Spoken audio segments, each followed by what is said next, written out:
Saya Pevi Permana, saya Dos Vela.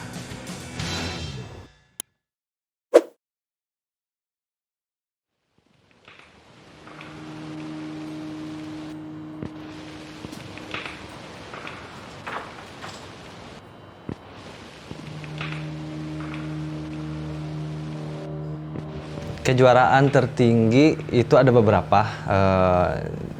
Pada saat yang pertama banget nih, kesan pertama tahun 2007 itu saya juara di Asian Indoor Games. Tapi pada saat itu memang benar-benar dadakan banget karena memang si olahraga skateboard pun masih eksibisi di multi event kenegaraan. Jadi yang memang benar-benar dari 1 minggu dikabarin, Pevi mau nggak ngewakilin Indonesia katanya untuk event Asian Indoor Games di Macau. Dan ya pasti langsung mau ya, langsung tertarik. Udah gitu langsung pakai jaket Indonesia gitu. Kalau Asian Games kan ada persiapannya jangka waktu panjang. Kalau ini emang benar-benar dadakan. Persiapan trik pun emang benar-benar seadanya. Terus saya pergi ke sana yang emang ternyata serius nih, semuanya serius. Kontingen lah, terus ada seremoni apa segala macam. Ketika itu berkesan banget sih kalau saya berada di stadium yang benar-benar banyak orang, terus bawa bendera Indonesia. Pada saat pertandingannya pun emang ya luck lah, best luck, menang, juara 3 waktu itu perunggu. Di situ sih yang sangat berkesan. Asalnya memang tegang banget, tapi ketika bendera Indonesia itu dinaikin dan nyanyi Indonesia Raya, itu terharu tuh. Jadi yang biasanya di SD, di sekolah gitu, maksud saya di sekolah hormat pada Indonesia, tapi yang kayak ngobrol sama temen apa segala macam, di situ bener-bener yang kayak saya cinta negeri ini gitu. Karena hormat, nyanyi Indonesia Raya bareng-bareng, terus di negara orang yang terutama itu memang bener-bener kayak kalau kata orang pejuang zaman sekarang ya, karena bisa mengibarkan bendera di negara orang gitu ya. Itu berkesan banget sih. Terus saya lupa eventnya apa, tapi itu kenegaraan juga di Taiwan. Kalau nggak salah Asian Beach Game atau apalah, saya lupa. Di situ juga emang bener-bener kayak bisa juara yang nggak nyangka akan juara gitu. Juara 3 juga waktu itu.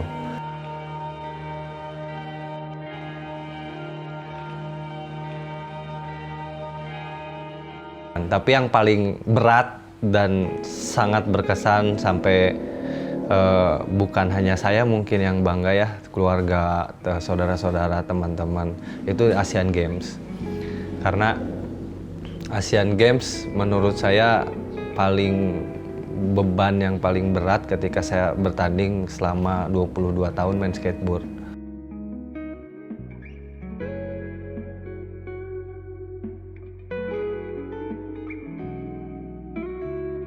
Itu benar-benar kayak ngantongin barbel gitu. Jadi yang saya pikirkan itu sebelum pertandingan nih, saya sampai dulu ada sama Sanggu itu, kalau ngobrol sampai keringetan tangan pas mau pertanding, masih 2 hari lagi mau pertandingan lah. Itu deg-degannya keluar tuh, padahal pertandingannya masih beberapa hari lagi. Jadi yang saya pikirin itu kayak ini event yang pertama kali Indonesia skateboarding represent. Jadi kalau misalkan saya gagal di sini, itu saya mewakili seluruh skateboard Indonesia gitu, yang kayak pasti kecewa gitu kan. Terus yang kedua, tuan rumah. Karena tuan rumah jadi memang pressure-nya juga tinggi sekali gitu. Dari mana tuh memang ayo bisa harus juara apa segala macam. Dan skateboard pun termasuk karena pertama, jadi ada dealing lah sama negara, kayak kalau kalian menang dapat medali ya kita akan lihat prestasi olahraga kalian, kita akan support olahraga kalian. Tapi kalau enggak ya mungkin nggak tahu lah future-nya kayak gimana ke depannya. Dari situ nambah pressure lagi gitu. Alhamdulillah akhirnya menang dengan sangat perjuangan yang sangat penuh ya. sampai saya pelatnasnya pernah nangis gitu. Bukan ya nangis, emang bener-bener yang kayak pengen pulang gitu. Karena biasanya saya olahraga, katakan olahraga jalanan, olahraga street gitu, tiba-tiba harus treatment seperti atlet gitu, yang emang benar-benar ada fisik, ada apa, dan main skateboard tuh bukan jadi for fun menurut saya, tapi emang kewajiban, jadi profesionalisme di situ. Kayak pagi-pagi harus bangun, istilahnya pagi-pagi bangun langsung main skateboard sampai jam 11, terus sorenya main skateboard lagi gitu. Jadi main skateboard udah bukan kayak keinginan sendiri, emang udah schedule-nya kayak gitu ditentukan gitu. Jadi disitulah tanggung jawab saya yang sangat berat gitu. Dan pada akhirnya lumayan membuahkan hasil ya, dapat perunggu di situ. Kayak keluarga saya juga jadi benar-benar wah, ternyata skateboard bisa menghasilkan gitu. Dan mungkin kalau dengar-dengar cerita setelah Asian Games itu kayak makasih ya Om gitu, kayak saya tidak usah harus menjelaskan kepada orang tua saya skateboard akan mau jadi apa lu main skateboard gitu, tapi emang bener-bener sekarang udah ada future yang jelas gitu. Kayak dari situ saya diangkat juga jadi ASN di Kemenpora gitu, jadi menjadi suatu role model untuk generasi baru, generasi muda, bahwa main skateboard itu ada masa depannya sekarang gitu. Di situ memang bener-bener haru banget, bangga banget, apalagi setelah ya pulang kayak diarak lah gitu. Baru pertama kali juga sih kayak gitu, jadi mendapatkan exposure yang sangat tinggi gitu. Bisa dibilang merubah hidup saya banyak hal di Asian Games.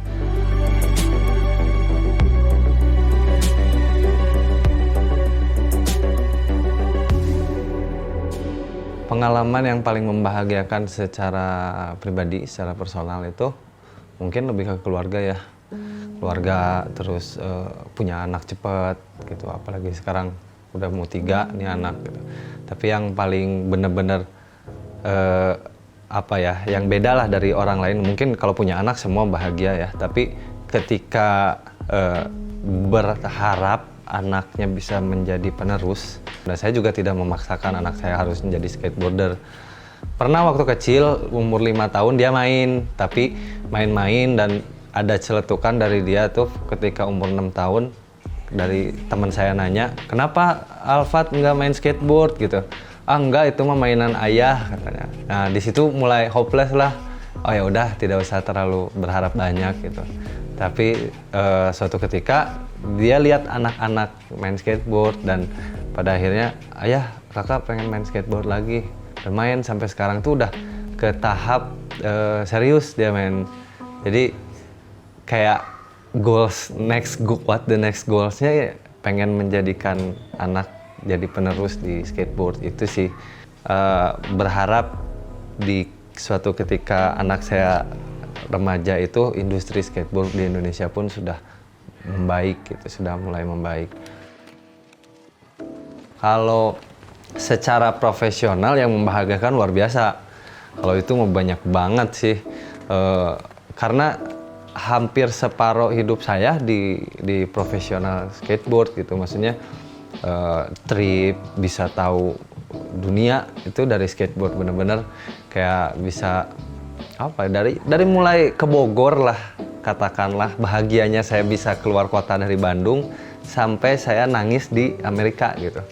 Jadi bukan nangis ya, nangis haru lah di Amerika tuh. Kayak sering lihat majalah waktu kecil sama video skateboard itu ada namanya Woodward Camp, luasnya sekitar 17 hektar skatepark gitu.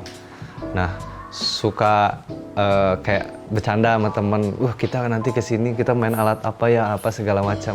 Tapi pada saat itu saya kesana sendirian gitu. Jadi kayak teman-teman saya mana ya, kenapa saya bisa cuman sendiri di sini gitu, apa segala macam. Tapi itu benar-benar bahagia banget gitu. Cuman ya sayangnya saya sendiri ketika itu, dan tahu benar-benar ini New York, ini ya banyak lah Asia, Amerika, Eropa gitu. Itu membahagiakan banget dan menjadi pengalaman sangat berharga gitu di profesional dan achievement ya, juara-juara di multi event yang besar itu sangat luar biasa. Itu bahagia banget. Saya pernah celaka main skateboard, kebentur, itu bener-bener ngeblank, gak ingat apa-apa, tahu-tahu udah kepala orang gitu banyak gitu, yang kayak sempet kayak sedikit amnesia lah.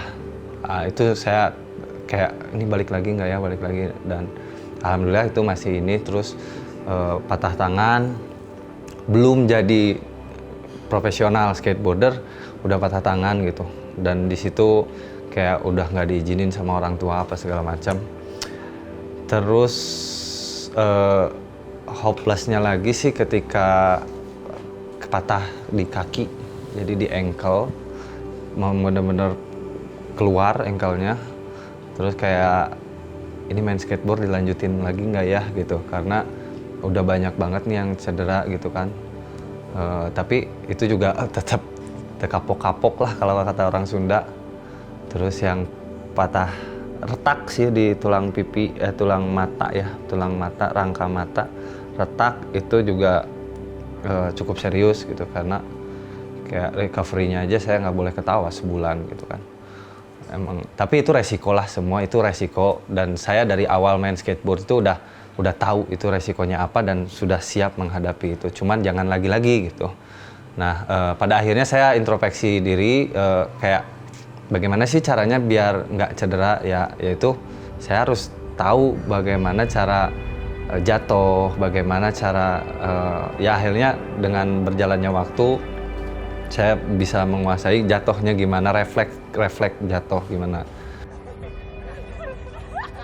Saya ini dari keluarga yang divorce, anak satu-satunya. Ketika keluarga saya divorce itu saya umurnya kelas 3 SD. Jadi emang waktu itu juga hidupnya di pasar induk Caringin. Kayak nggak punya future aja gitu. Apa segala macam itu emang bener-bener mandiri gitu. Sampai pada akhirnya kenal sama temen yang ngajakin main skateboard di sekolah. Akhirnya bisa move dari daerah saya gitu. Saya harus keluar. Di situ saya bener-bener apa ya, struggle lah ya. Kalau mungkin saya rasa sih saya struggle ketika itu. Saya pernah tidur di apa namanya ya, kalau bahasa Sundanya tuh kobong. Kobong itu kayak kalau di masjid itu suka ada DKM yang ngurus sapu-sapu. Nah, saya pernah tidur di situ 6 bulan.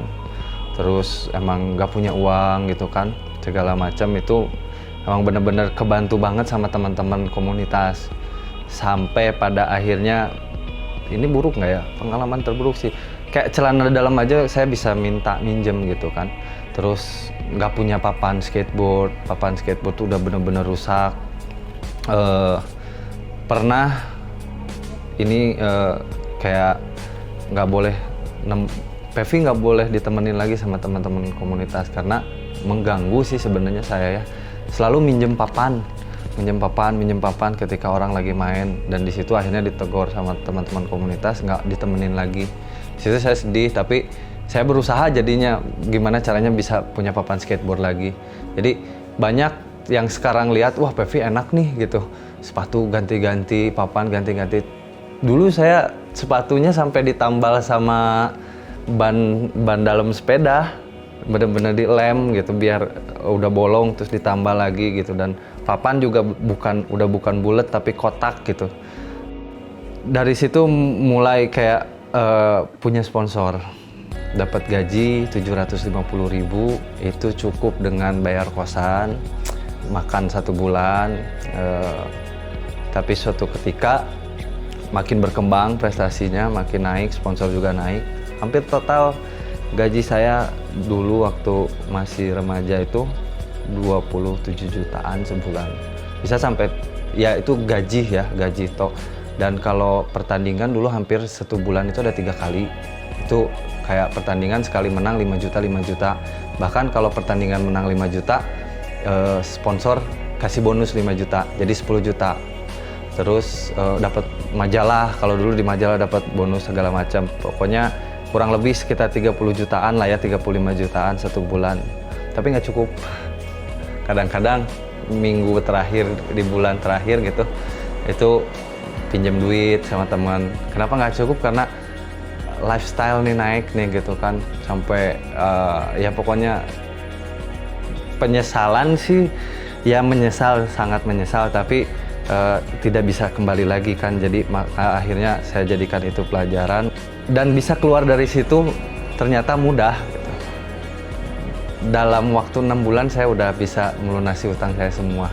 Itu ada religi lah ya, religi yang berbicara 6 bulan itu bisa melunasi hutang saya yang ratusan juta dalam waktu, sebetulnya perjuangannya 40 hari. Jadi saya melakukan sholat tahajud 40 hari tanpa putus dengan azam, dengan niat bahwa saya hanya ingin melunasi hutang saya gitu. Di situ sampai saya nangis-nangis sampai apa segala macam, dan pada akhirnya saya 2012 saya menikah juga dengan kondisi minus gitu, kondisi punya hutang. Tapi saya berjuang, istri saya juga berjuang, saya berjuang bersama.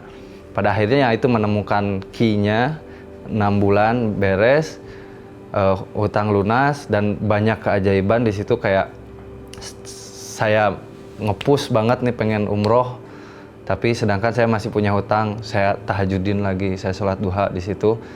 Dan selesai hutang lunas, saya punya uang lebih, bahkan umroh pun saya sebetulnya tidak pegang uang waktu itu kan. Saya nambah masalah lagi nih ya Allah gitu kan, dengan punya hutang, sekarang nambah masalah sama orang dengan tour travel, waktu itu sama Ustadz Hanan. Tapi saya memberanikan diri karena ada satu quotes yang Ustadz Hanan bilang, jika Allah tidak mengundang orang yang mampu, tapi Allah memampukan orang yang diundang. Nah di situ saya niat bahwa gas Ustadz, saya bisa jalan, ayo berdua sama istri dengan harus bayar 50 juta. Waktu itu ingat tanggal 1 saya harus bayar lunasin itu DP, tapi ketika tanggal 10 udah saya lunasin dan saya bisa umroh, pulang bisa beli mobil, dan di situ udah mulai bener-bener nggak mau lagi berhutang gitu, karena itu resiko sangat tinggi, menguras segala macam lah, bahkan sampai mengganggu karir juga waktu itu. Tapi alhamdulillah itu semua sudah teratasi, dan ya pelajaran banget untuk saya itu bahwa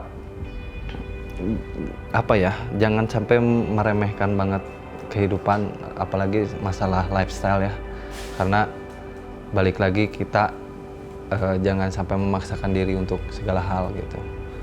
Ya itu sih cukup struggle ya menurut saya, sebetulnya banyak banget kalau diceritakan detail. Jadi ya semua orang lah pasti punya masalah, tidak selalu senang gitu. Bahkan saya sendiri pun tidak menyangka kalau saya akan masih bisa hidup bebas gitu sebetulnya. Hobi, kalau mungkin teman-teman saya lihat nonton ini pasti ketawa. Hobi saya itu bisa satu hari berubah. Banyak banget, banyak lah. Tapi yang paling benar-benar saya suka itu motoran, udah pasti, karena refreshing lah ya, traveling gitu kan. Cuman kalau relate sama hobi yang relate sama karir saya itu main golf.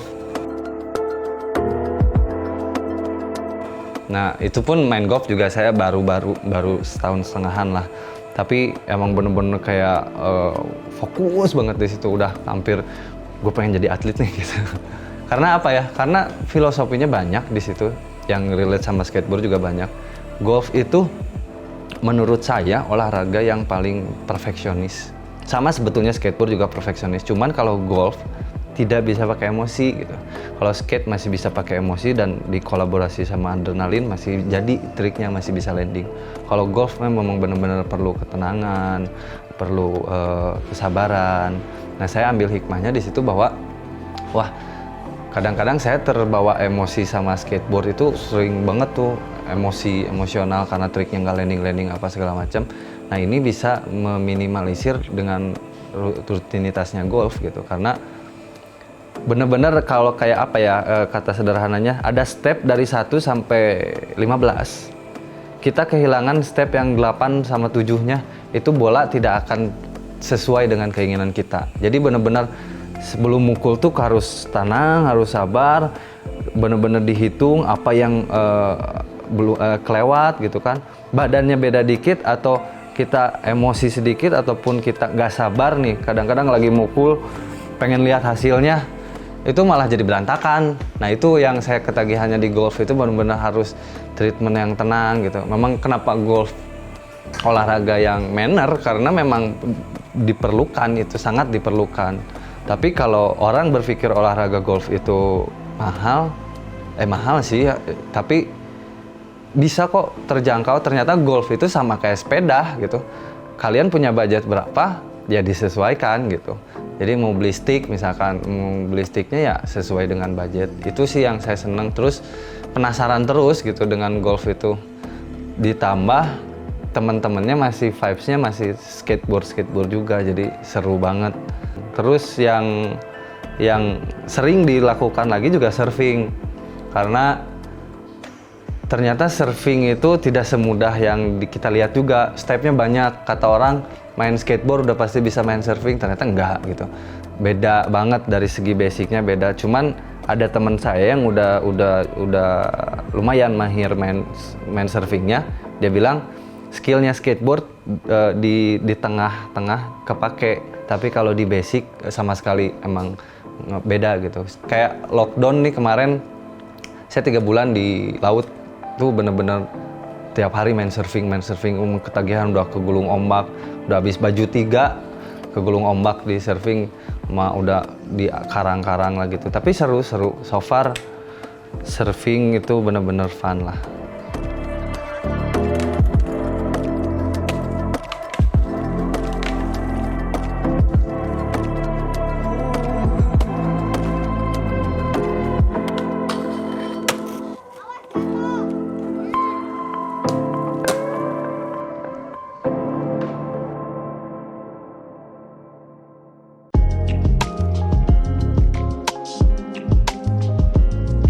Tasnya ada cuman ini, tiket kemarin kereta api, masker anak, terus receh 1.000, sama satu lagi, oh ini nih tengahnya, KTP sama ATM, sama ada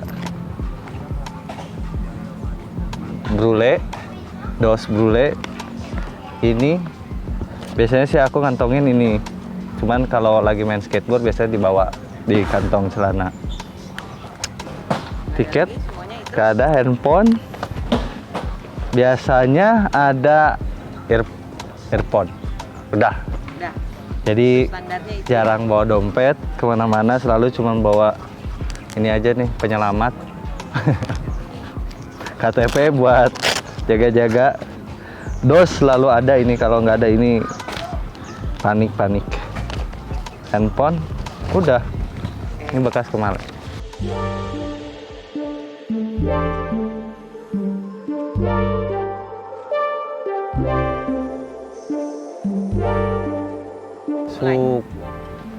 Habibi. Oke. Bener? Bener.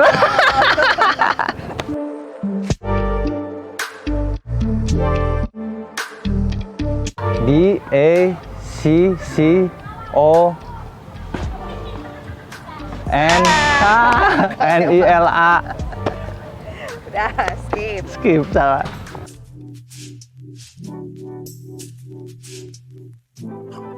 Hari ini sakit gigi, kebangun sama anak main fingerboard. Cetak kayak noise banget. Udah.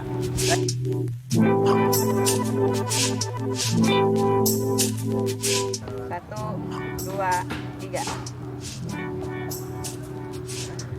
Nggak boleh berkedip ya. Kalau berkedip gagal. Sudah 15. 7, 8. Senang.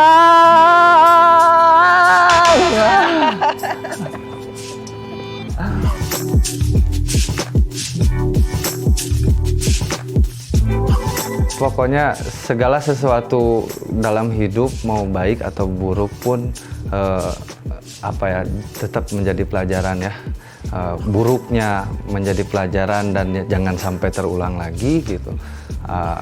Baiknya jangan sampai kita terlena dengan kebaikan, hal kebaikan, misalkan terlalu mendapatkan banyak uang dan terlalu dihambur-hamburkan gitu.